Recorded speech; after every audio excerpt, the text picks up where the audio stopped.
This is long, so I apologize for that. I've never had to tell this story with enough detail to actually explain it all the way. But it is true, and it happened when I was about 6 years old. In a quiet room, if you press your ear against a pillow, you can hear your heartbeat. As a kid, the muffled rhythmic beats sounded like soft footsteps on a carpeted floor. So as a kid, almost every night, just as I was about to drift off to sleep, I would hear these footsteps, and I would be ripped back to consciousness, terrified. For my entire childhood, I lived with my mother in a fairly nice neighborhood that was in a transitional phase. People of lower economic means were gradually moving in, and my mother and I were two of these people. We lived in a kind of house you see being transported in two pieces on the interstate, but my mom took good care of it. There were a lot of woods surrounding the neighborhood that I would play in and explore during the day, but at night, as things often do to a kid, they take on a more sinister feeling. This, coupled with the fact that due to the nature of our house, there was a fairly large crawl space underneath, filled my mind with imaginary monsters and inescapable scenarios which would consume my thoughts when I was awoken by the footsteps. I told my mom about the footsteps and she said that I was just imagining things. I persisted enough that she blasted my ears with water from a turkey baster once just to placate me, since I thought that would help. Of course, it didn't. Despite all the creepiness and footsteps, the only weird thing that ever happened was that every now and then I would wake up on the bottom bunk, despite having gone to sleep on the top. But this wasn't really weird, since I'd sometimes get up to piss or get something to drink, and could remember just going back to sleep on the bottom bunk. I'm an only child, so it didn't matter. This would happen once or twice a week, but waking up on the bottom bunk wasn't too terrifying. But one night, I didn't wake up on the bottom bunk. I had heard footsteps, but was too far gone to be woken up by them. And when I was awoken, it wasn't from the sound of footsteps or a nightmare, but because I was cold. Really cold. When I opened my eyes, I saw stars. I was in the woods. I sat up immediately and tried to figure out what was going on. I thought I was dreaming, but that didn't seem right. Though, neither did me being in the woods. There was a deflated pool float right in front of me. One of those ones shaped like a shark. This only added to the surreal feeling, but after a while it seemed like I just wasn't going to wake up because I wasn't asleep. I stood up to orientate myself, but I didn't recognize these woods.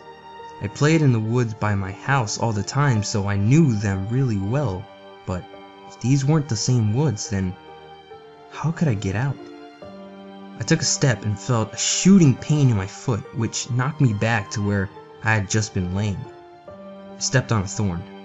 By the light of the moon, I could see that they were everywhere.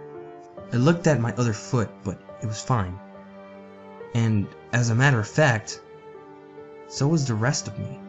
I didn't have another scratch on me. I wasn't even that dirty. I cried for a bit, and then stood back up. I didn't know which way to go, so I picked a direction. I resisted the urge to call out since I wasn't sure I wanted to be found by who or what might be out there. I walked for what seemed like hours. I tried to walk in a straight line and tried to course correct when I had to take detours, but I was a kid and I was afraid. There weren't any howls or screams, and only once did I hear any noise that scared me. It sounded like a crying baby. I think now that it was just a cat, but I panicked. I ran veering in different directions to avoid big thick bushes and collapsed trees.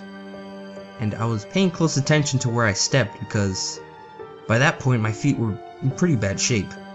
I paid too much attention to where I was stepping and not enough to where those steps were leading me, because not long after hearing the cry I saw something that filled me with the kind of despair I haven't experienced since. It was the pool float. I was only 10 feet from where I had awoken. This wasn't magic or some supernatural space bending. I was lost. Up until that moment, I thought more about getting out of the woods than how I got in, but Being back at the beginning caused my mind to swim. I wasn't even sure that these were my woods. I had only been hoping that they were, had I run in a huge circle around that spot, or did I just get turned around and start making my way back? How was I going to get out? At the time, I thought the North Star was just the brightest star, and so I looked and found the brightest one and followed it. Eventually, things started to look more familiar when I saw the ditch, a dirt ditch my friends and I would have dirt clod wars in. I knew I had made it out. By that point, I was walking really slowly because my feet hurt so much, but I was so happy to be close to home that I broke into a light jog. When I actually saw the roof of my house over a neighboring lower set house, I let out a light sob and ran faster. I just wanted to be home. I already decided that I wouldn't say anything because I had no idea what I could possibly say. I would get back in the house somehow, clean up, and get to bed. My heart sunk as I rounded the corner and my home was fully into view. Every light in the house was on. I knew my mom was up, and I knew I would have to explain, or try to explain, where I had been. I couldn't even figure out where to start. My run became a jog, which became a walk. I saw her silhouette through the blinds, and although I was worried about how to explain things to her, that didn't matter to me at that point. I walked up the couple stairs to the porch and put my hand on the doorknob and turned. Right before I pushed it open, two arms wrapped around me and pulled me back. I screamed as loud as I could, "Mom! Help me, please! Mom!" The feeling of being so close to being so safe and then being physically pulled away from it filled me with the kind of dread that is, even after all these years, indescribable. The door I had been torn away from opened, and a flash of hope shot through my heart, but it wasn't my mom. It was a man. He was enormous. I thrashed around and kicked at the shins of the person holding me while also trying to get away from the person who had just come out of my house. I was scared, but I was furious. "Let me go! Where is she? Where's my mother? What'd you do to her?" As my throat stung from screaming and I was drawing in another breath, I became aware of a sound that had been present for longer than I had perceived it.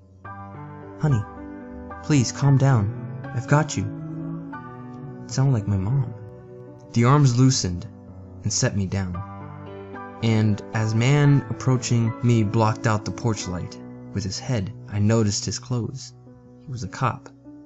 I turned to face the voice behind me and saw that it was really my mom. Everything was okay. I began to cry and the three of us went inside. "I'm so glad you're home, sweetie. I was worried I'd never see you again." By that point she was crying too. "I'm sorry. I don't know what happened. Just wanted to come home. I'm sorry." "It's okay.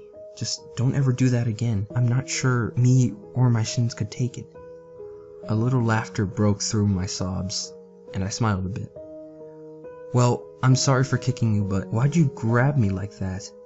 "I was just afraid that you'd run away again." I was confused. "What do you mean?" "We found your note on your pillow," she said, and pointed at the piece of paper that the police officer was sliding across the table. I picked up the note and read it. It was a running away letter. It said that I was unhappy and never wanted to see her or any of my friends again. The police officer exchanged a few words with my mom on the porch while I stared at the letter. I didn't remember writing a letter. I didn't remember anything about any of this. But even if I sometimes went to the bathroom at night and didn't remember, or even if I could have gone into the woods on my own, even if all that could have been true, the only thing I knew at this point was, this isn't how you spell my name.